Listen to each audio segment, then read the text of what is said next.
सरपंच आदी प्रमुख अनंत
आद्य क्रांतिकारक उमाजी नाईक यांच्या जयंतीनिमित्त आपण सर्व जय मल्हार ग्रुपच्या वतीने दोन्ही जिल्हा परिषद माध्यमिक शाळा तसेच सैदमीर बाबा विद्यालय साखत रोड या ठिकाणी सर्व संपूर्ण विद्यार्थ्यांना पेन वाटप करून शांततेच्या रीतीने आदी क्रांतिकारकांच्या वसा घेऊन जसं कार्य करायला पाहिजे त्याप्रमाणे या जय मल्हार ग्रुपच्या वतीने पेन वाटपाचा कार्यक्रम करून अगदी शांततेच्या मार्गाने एकदम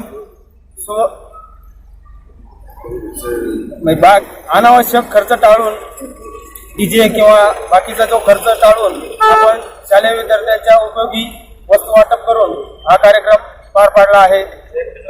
जयंतीनिमित्त सर्वांना हार्दिक शुभेच्छा.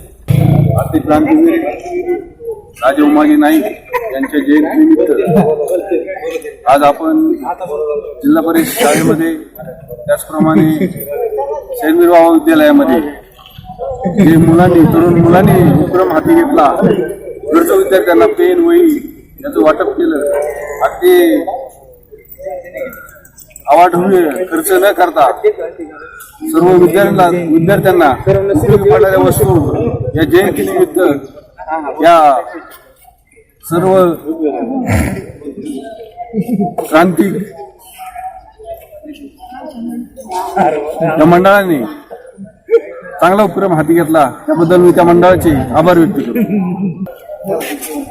आज आपल्या लोणी गावामध्ये आद्य क्रांतिकारक उमाजी नाईक यांची जयंती मोठ्या थाटामाटात जे मल्हार ग्रुपचे सर्व सदस्य यांनी अतिशय चांगल्या पद्धतीने साजरी केली आणि आद्य क्रांतिकारक उमाजी नाईक यांचं हे कार्य आपल्या ह्या नवीन पिढीपर्यंत संक्रमित होण्यासाठी, नवीन पिढीला त्या महापुरुषाची महत्त्व पटण्यासाठी, त्यांची आठवण राहण्यासाठी या ठिकाणी हे तरुण जय मल्हार ग्रुपचे जे नवीन युवक आहेत त्यांनी सर्वांनी आज शाळेमध्ये वह्या, पेन, पुस्तके अशा प्रकारचा कार्यक्रम वाटप करून अशा प्रकारचा योग्य असा सामाजिक उपक्रम या ठिकाणी सादर केलेला आहे. आणि खऱ्या अर्थानं आद्य क्रांतिकारक उमाजी नाईक यांचं हे कार्य अतिशय खूप मोठ्या प्रकारचं कार्य त्यांनी आपल्या समाजासाठी केलंय.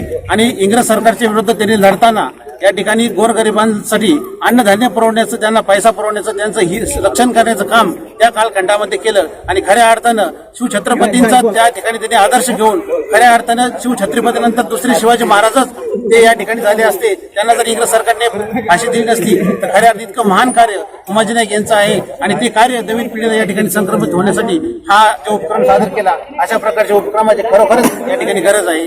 मी त्या दोन्ही यांचं या ठिकाणी त्यांचे आभार मानतो आणि अशाच प्रकारचे त्यांनी उपक्रम सादर करावे अशी सदिच्छा व्यक्त करतो. या ठिकाणी उमाजी नाईक जयंती साजरी आष्टी तालुक्यात लोणी सैदमीरमध्ये होती. बीड जिल्ह्यामध्ये आज बी आम्हाला कागदपत्र देत नाहीत कोणी. सरकारी व्यवस्था आमची कोणती नाही, तरी आम्ही आज हा उपक्रम आम्ही दोन्ही गावात साजरा करतो. आज जयंतीला येणार आहे तरी आम्ही तिथे गेलो नाही, कारण की आमची सरकार कोणतीही आमची व्यवस्था पुरवत नाही. आमचे लोक मागणी कोणती पूर्ण होत नाही, आम्हाला देत पण नाही. आज समाज आमचा माग पडत चाललेला आहे. आमचे महाराष्ट्र राज्याचे अध्यक्ष माननीय श्री दौलत नाना शितोळे यांनी समाज सगळा आज एकटीकरण केलेलं आहे. तरी शासनाने याची दखल घेऊन आमच्या समाजाच्या मागण्या पूर्ण कराव्या ही नम्र विनंती.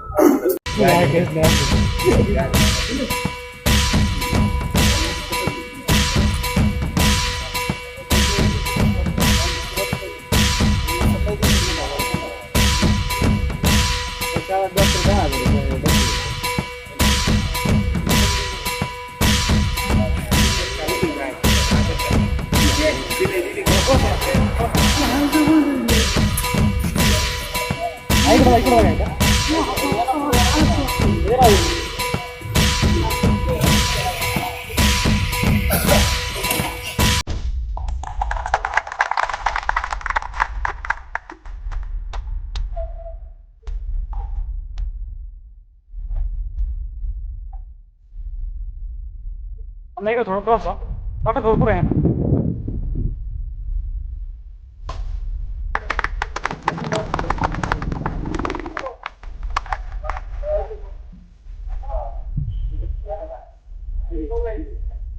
ऐक ना शिवशी मग ऐक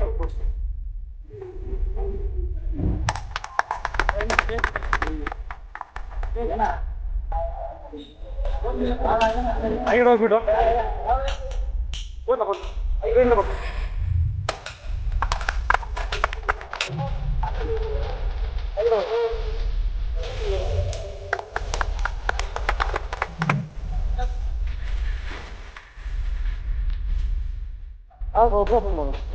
आता इकडं सोबत आहे.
पण मी असं म्हणेन, काय झालं, शक्तिमान नावाची एक सिरियल होती.